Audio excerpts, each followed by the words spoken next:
विचार करा, आपल्या जमिनीबद्दल अचानक एक सरकारी आदेश येतो आणि क्षणार्धात सगळी चिंता वाढते. काय होणार पुढे? पण थांबा, घाबरण्याचं काहीच कारण नाही. कारण कायद्यातच ना एक अशी जबरदस्त ढाल आहे जी आपलं संरक्षण करू शकते. आज आपण महाराष्ट्र जमीन महसूल संहितेतील याच संरक्षणाबद्दल बोलणार आहोत, म्हणजेच कलम 256.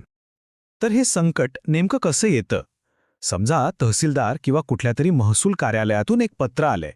ते पत्र उघडता क्षणीच काळजाचा ठोका चुकतो, कारण त्यात आपल्या जमिनीबद्दल काहीतरी गंभीर आदेश असतो. आता हा आदेश कशाबद्दल असू शकतो?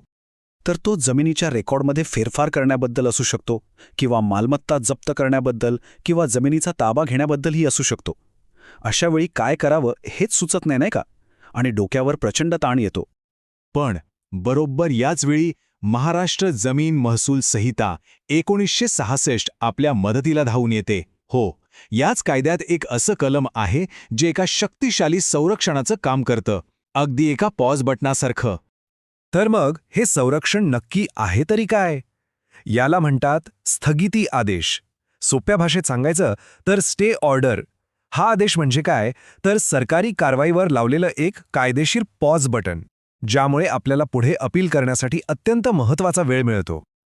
आणि तो जादुई क्रमांक आहे 256. हो, कलम 256.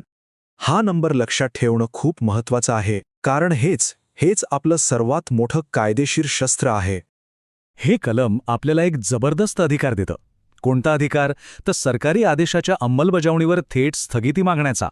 आणि याचा फायदा काय? फायदा हा की आपल्या अपिलावर सुनावणी होईपर्यंत आपलं कोणतंही न भरून येणारं नुकसान टाळता येतं. अच्छा, मग आता प्रश्न येतो की ही स्थगिती द्यायचा अधिकार नक्की कुणाकडे आहे? म्हणजे मदतीसाठी आपण जायचं तरी कुणाकडे? चला तेच पाहूया. ऐका, कलम 256 अंतर्गत स्थगिती मिळवण्याचे 2 सोपे मार्ग आहेत. पहिला मार्ग, ज्या अधिकाऱ्याने आदेश दिला आहे ते स्वतःच त्यावर स्थगिती देऊ शकतात. आणि दुसरा मार्ग कोणता? तर त्यांच्यापेक्षा मोठ्या अधिकाऱ्याकडे म्हणजे अपीलीय प्राधिकरणाकडे अपील दाखल करायचं आणि स्थगिती मिळवायची. म्हणजे थोडक्यात सांगायचं झालं तर स्थगिती देण्याचा अधिकार कोणाकोणाकडे आहे? बघा, 1. ज्या अधिकाऱ्याने मूळ आदेश दिलाय त्याच्याकडे. 2. त्याच्या जागी आलेल्या नवीन अधिकाऱ्याकडे. 3. ज्या वरिष्ठ अधिकाऱ्यासमोर आपलं अपील सुरू आहे त्याच्याकडे. आणि इतकंच नाही तर पुनरीक्षण किंवा पुनर्विलोकन करणाऱ्या प्राधिकरणाकडे सुद्धा हा अधिकार असतो. ठीक आहे, मग आता सगळ्यात महत्त्वाचा प्रश्न, या कायदेशीर ढालीचा वापर करायचा कसा? म्हणजे स्थगिती मिळवण्यासाठी नक्की काय करावं लागतं? चला आता तेच समजून घेऊया. याची प्रक्रिया अगदीच सरळ आहे. पहिलं पाऊल म्हणजे योग्य अधिकाऱ्याकडे एक लेखी अर्ज करायचा. आता या अर्जात सर्वात महत्त्वाचं काय? तर त्यात हे स्पष्टपणे सांगावं लागेल की त्या आदेशामुळे आपलं न भरून निघणारं नुकसान कसं होईल.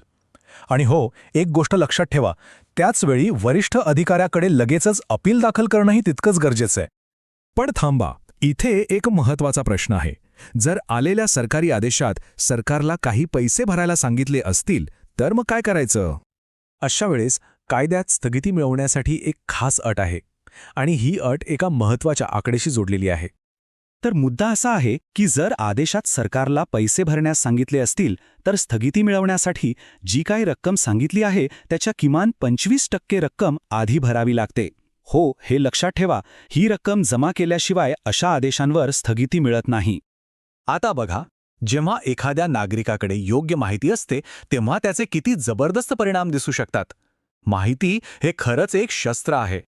स्थगिती मिळाल्याचा परिणाम काय होतो तर सरकारी कारवाई जागेवरच थांबते. जो काही तात्काळ धोका असतो तो टळतो. आणि सर्वात महत्त्वाचं म्हणजे आपलं म्हणणं शांतपणे मांडायला आणि अपिलावर योग्य निर्णय व्हायला पुरेसा वेळ मिळतो. म्हणून नेहमी लक्षात ठेवा, कलम 256 सारखी कायद्याची माहिती असणं हे एका सामान्य नागरिकाला आपल्या हक्कांसाठी लढणाऱ्या योद्ध्यामध्ये बदलू शकतं. म्हणून माहिती मिळवा आणि शक्तिशाली बना, कारण कायदा तर आपल्या बाजूने आहेच, फक्त माहिती हेच आपलं खरं शस्त्र आहे. या सुंदर आत्मिक प्रवासात माझ्यासोबत केल्याबद्दल तुमचे खूप खूप धन्यवाद. आणि हे ज्ञान आपल्यापर्यंत पोहोचवणाऱ्या ग्रीन रुद्राक्ष चॅरिटेबल ट्रस्टचे पुन्हा एकदा मनपूर्वक आभार. तुमचा दिवस शुभ असो.